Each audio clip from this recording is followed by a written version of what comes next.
Hey, what it is? Welcome back to Turbo Tortoise Tech and your tech news in 6 minutes or less. Intel Xe iGPU can play BF5 at 1080p 30fps. AMD is on track for their 4000 series desktop release later in the year. Their 4300 APU can play Crysis without cooling. RTX 3000 series should be in production come August. EA flexes their next-gen gaming suite. Red Dead 2 runs better on Linux with AMD than it does on Windows. And we have a look at the best deals from Anguli Tech. In a moment of Intel Flex, they have demoed their engineering sample of their new iGPU. One of the chief performance strategists, Juan Reinschardt, decided to give himself a 5-finger discount and take one home and play Battlefield 5 on it, and it ran at 1080p 30fps. Now, of course, that's not really, gaming master race, high frame rate sort of stuff, but it's an iGPU.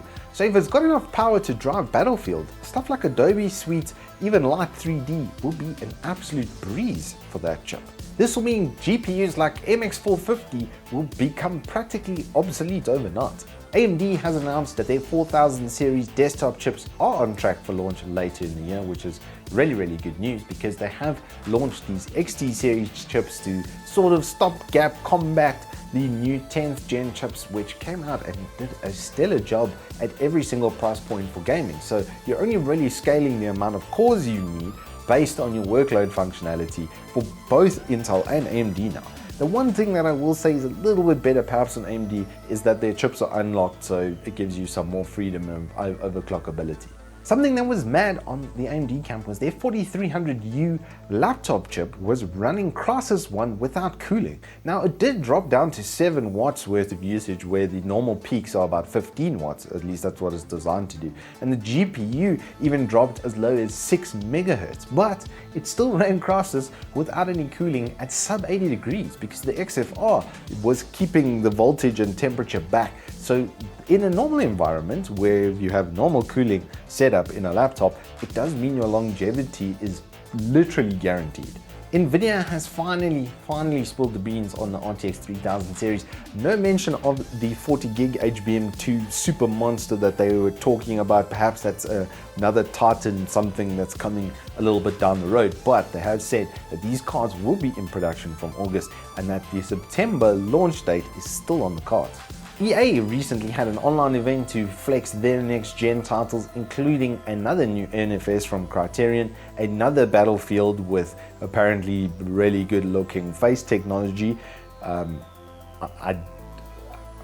don't understand the point of that in a game like Battlefield, but they did tease they released something that was pretty cool, and they teased a new game from BioWare, which will probably be Dragon Age 4 based on the in-game renders and sort of stuff we're seeing there. And then they announced that they will be releasing Star Wars Squadrons a little bit later in the year, which is one of the coolest things 9-year-old me has ever seen, because one of the games that I first absolutely no-lifed was X-Wing versus TIE Fighter.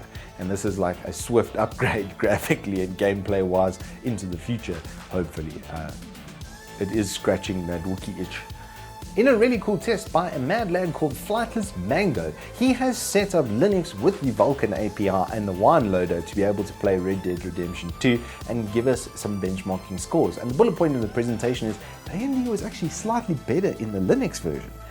Now, this wasn't true for Nvidia, and DirectX is something that has been developed over an exceedingly long lifetime, probably extending past 20 years at this point. So it's not going to be something that creates an alternative overnight, but on these results, it's really looking pretty promising. Lastly, having a look at what Uncle Evetech has up their sleeves this week. SteelSeries QCK PUBG Edition are on sale. The glorious mouse Bungie gets even cheaper. You can get 2 of the best Logitech peripherals at a steal, a couple of well-priced 250GB SSDs, 2 of the best FPS mouse ever made at a discount, Dell's 24-inch IPS FreeSync monitor at a steal, Clev CrassX 3200MHz memory kits for the gamers, LG's 144Hz maintains its price, and Samsung's 27-inch 1440p 144Hz gets even cheaper. Can you believe it? That is all we have time for today, but in the next review later in the week, I will be reviewing this here laptop. It is the ROG Zephyrus G14 with the Ryzen 4900 HS. I've been playing with it for about a week. It's hot. Until then, have yourselves a good one, and I'll see you on the flip side.